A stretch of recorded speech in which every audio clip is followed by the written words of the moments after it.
Hi, Ken Ravago, lead property manager at the Ravago Group at Remax. And today we're going to be talking about property visits, aka property inspections.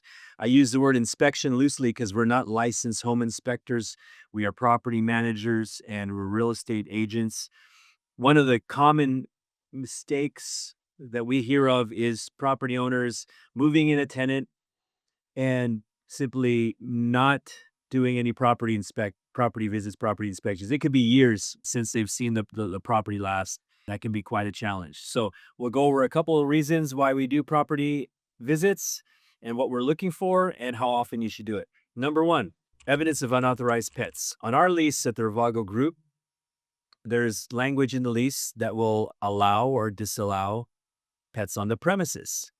So when we're there at the property, we're looking for dog bowls, dog toys, feces, dog food. We've had tenants give us the whole gamut of excuses. My mom is at the doctor, and little Fluffy's just visiting for the day.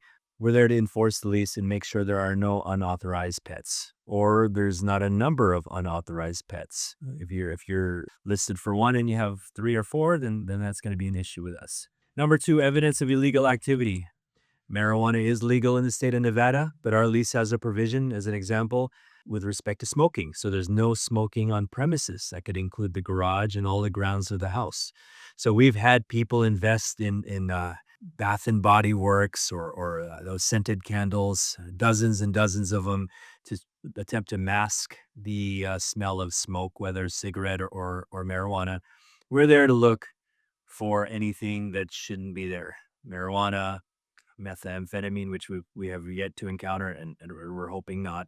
So that we're there to look for illegal activity. Number three, deferred maintenance items. Running toilets because the flapper needs to be replaced. We've had shower doors that wouldn't close flush against a frame, and that small item can lead to a bigger item with water leak and mildew and possible mold issues. So those are things that we look for to make sure that deferred maintenance is head off at the pass and doesn't exacerbate into a bigger issue. Water heaters that are slowly leaking, water heater straps that may be loose. Anything that we can determine that's deferred maintenance, we want to get in front of it instead of chasing the issue.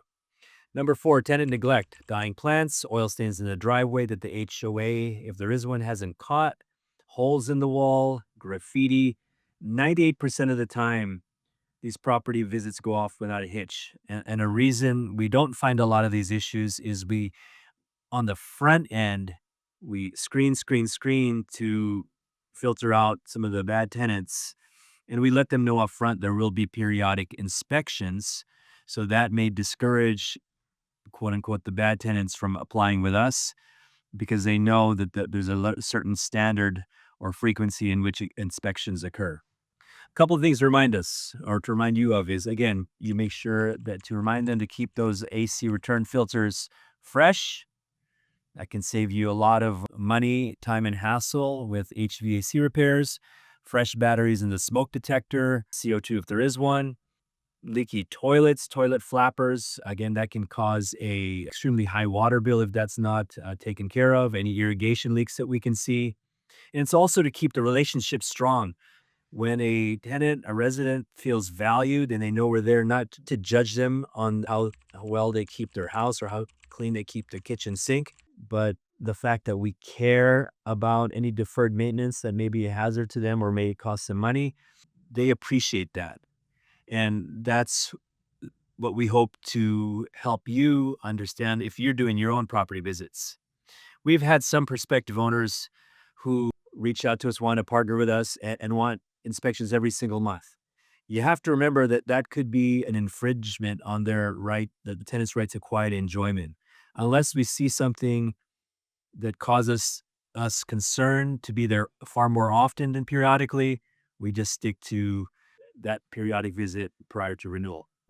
So beyond that, this is a great thing to do. This is a great practice to have, a great thing to have in your checklist. If you have any questions on what we look for, something more, you want more nuance into the property inspection, want to borrow our checklist, or you're curious about our ebb and flow of the tenant and landlord, experience and how we do things, reach out. We'd love to be a resource for you. Ken Ravago, lead property manager of the Ravago Group. Until next time, have a great day.